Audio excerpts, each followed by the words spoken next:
Welcome to Season 2 of Solopreneur Success Strategies. This is Jane Gardner, and we are going to be talking about home business startup. And we're going to be talking about starting, running, and growing your own home business, whether offline or on.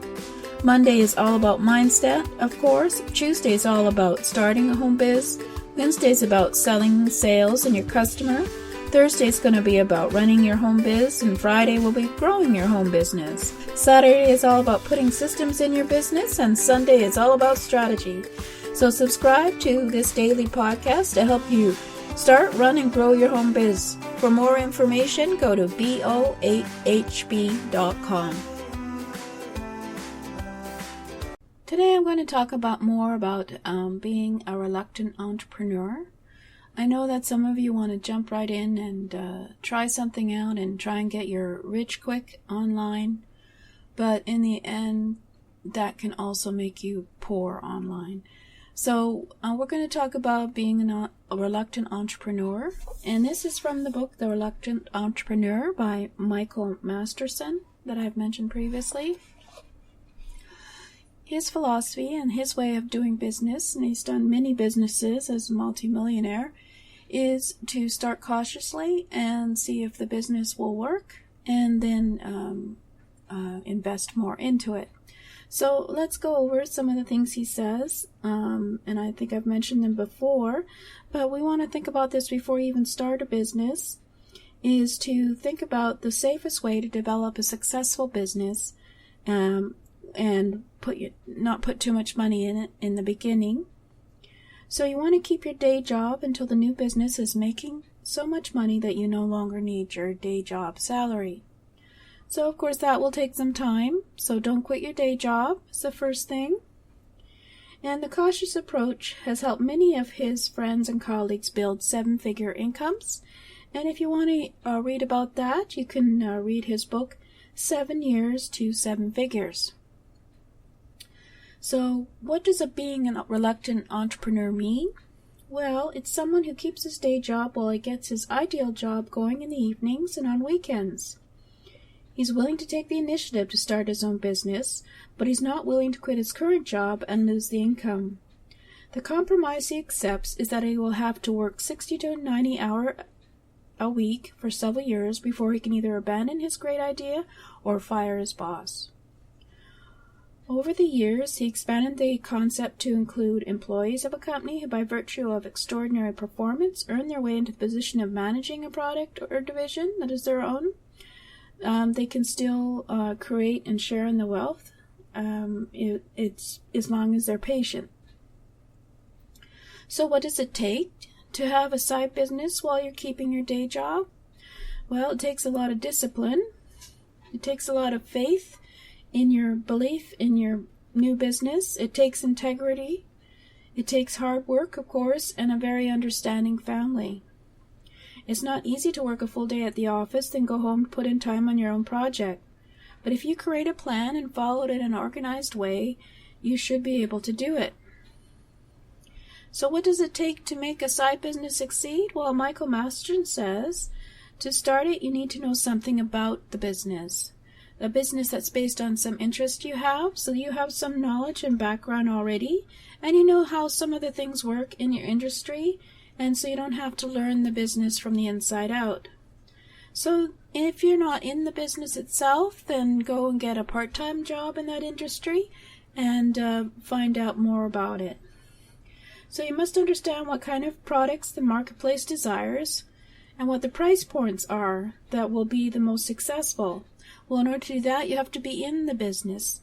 So you must know how those first sales are made, what marketing techniques are employed to get that sale without spending too much money acquiring the customer. And you also must understand the back end of the business, how to upgrade a new customer and to buy higher margin products, how to develop more higher margin products. And of course, you must be competent at the basic business skills of marketing, salesmanship, and negotiation. And also know a little bit of bookkeeping. So do you have most of those things? If not, it's time to start learning. And so what are some of the common pitfalls that Michael Masterson has managed to avoid? Well, the most common one is dictating to rather than listening to the market. You may think you have something that the market needs, but the market doesn't think it needs it. So they often waste precious time and effort hoping to bring something brand new and exciting to the marketplace when in fact nobody wants it. If the product doesn't exist, there's usually a good reason for it. That's a very important idea. I'll say it again. If the product doesn't exist, there's usually a good reason for it. So it's better to take a cautious approach in product development. Start off with a better, cheaper version of the product that's already been proven in the market. The next biggest mistake new entrepreneurs make is spending too much time and money on non-essential pursuits. The fundamental activity of a business is commercial transactions, so that's sales from getting prospects who were leads, and they all become customers once they get a sale. So natural-born entrepreneurs know that their best chance of success comes when they devote 80% of their initial resources to making the first sale. Forget about buying business cards and copy machines. Figure out how to make that sale. And so what's the next best suited for this approach? Who is the person who is a natural entrepreneur? Well, I don't believe that there is such thing. I think everyone can learn to be an entrepreneur, but anyone who has modest intelligence and drive and tenacity and integrity can do it, because you have to be able to have people know, like, and trust you, so you have to have the integrity to stand up for what you believe in, and that's what's so nice about it. You don't have to be born an entrepreneur. You can make yourself an entrepreneur. And when should you choose between your job versus your entrepreneur business? Well, obviously that's the easiest question to answer. When your own business is up and running and bringing you more income than your paycheck, you ask yourself, do I like running this business? If the answer is yes, walk into your boss's office and tell him that you want to talk about transitioning out of your job. As tempting as it may be to quit on the spot, you have to do this in a professional manner and get your 2 weeks of severance pay. or any other things that you're owed.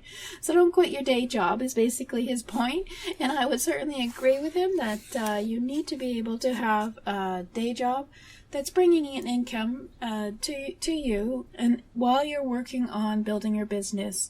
Most businesses are not successful for at least a year, as there's a lot of startup costs and startup time and things to learn, depending on who you are. So you need to be able to have an income source that isn't dependent from making a profit from your business in the first year. So I think that's sort of the basics of being a reluctant entrepreneur. Don't quit your day job. Learn lots about the business you want to be in. Be in the business you want to be in at part-time to learn more skills. Learn about how they sell their products and services successfully. And basically learn everything you can, and with a final goal, of course, to make your first sale being your first priority. So let's see, that's it for today. I hope that gives you something more to think about, and you now understand what a reluctant entrepreneur is. It's someone who doesn't want to waste time and money, years and years, spending on information and spending on learning things without making a sale. Thank you for listening. Well, I hope that will give you some ideas to implement in your own business. And if you want more, go to boahb.com and subscribe.